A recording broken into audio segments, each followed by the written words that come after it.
Hi friends, आज हम बात करेंगे वायरल इन्फेक्शन यानी SARS-CoV। एक होता है SARS-CoV-2, एक होता है SARS-CoV।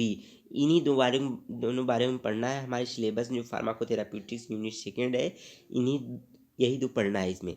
तो आइए आज इसका फर्स्ट टॉपिक देखते हैं। इंट्रोडक्शन क्या होता है। SARS इसका फुल फॉर्म होता है सेवियर एक्यूट रेस्पिरेटरी सिंड्रोम। क्या होता है, is a viral respiratory illness caused by the SARS corona virus. ठीक है, जो एसारियस होता है एक प्रकार का वायरल रेस्पिरेटरी मीन्स जो सांस नली में जो बीमारी होती है वही रोग है यह।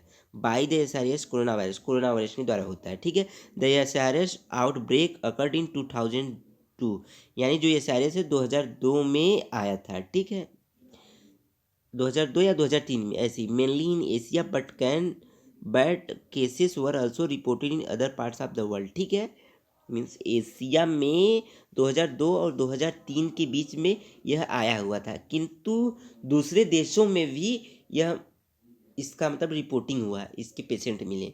अब इटियोपैथोजेनेसिस यानी कैसे रोग किन कारणों से होता है और कैसे फैलता है, इसके बारे में पढ़ेंगे। इटियोपैथोजेनेसिस देखिए, जो देखिए एसारियस होता है एक कोरोना वायरस के नाम से भी जाना जाता है।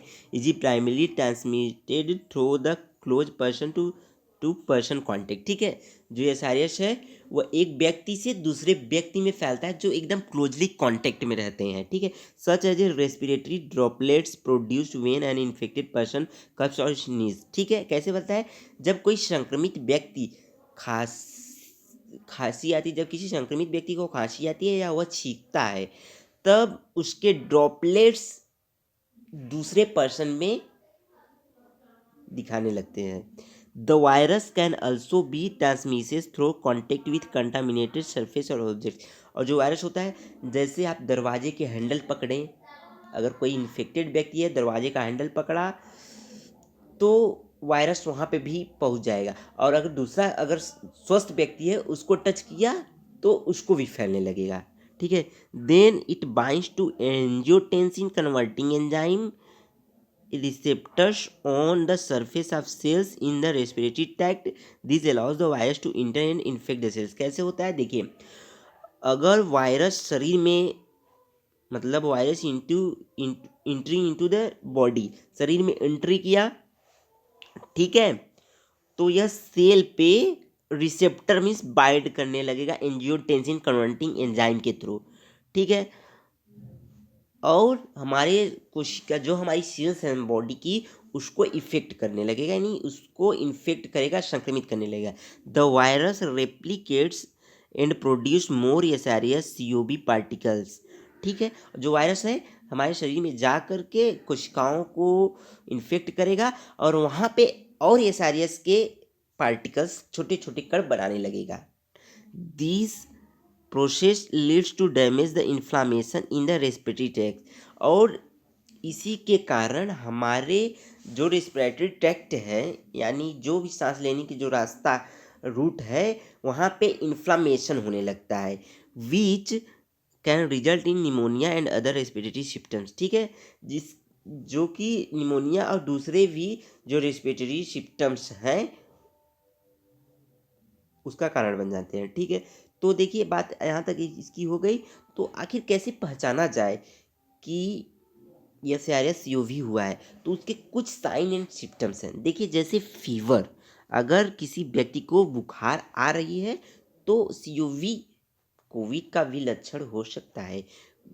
वेरीनेस यानी कि वो चिंता कर रहा है, हेडेक सिर दर्द है या स्ट्रोक, डिस्नोपिया उसकी सांसें जल्दी जल्दी चल रही है यानी shortness of breath, rhinorrhea, anosmia ageusia, dry cough, उसको सूखी काशी आ रही, स्पुटम प्रोडक्शन या म्यूकस प्रोडक्शन, बलगम निकल रहा है, शॉर्ट थ्रोट्स, गले में परेशानी हो रही, एक्यूट रेस्पिरेटरी डिस्ट्रेस सिंड्रोम। ठीक है, देखिए, एक होता है एक्यूट, समझिएगा, एक होता है एक्यूट, एक मिनट कहाँ गया, एक होता है एक्यूट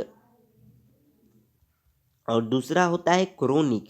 ठीक है, इन दोनों में अंतर क्या होता है? एक्यूट ऐसी डिजीज होती हैं जो अचानक आ जाती हैं, ठीक है।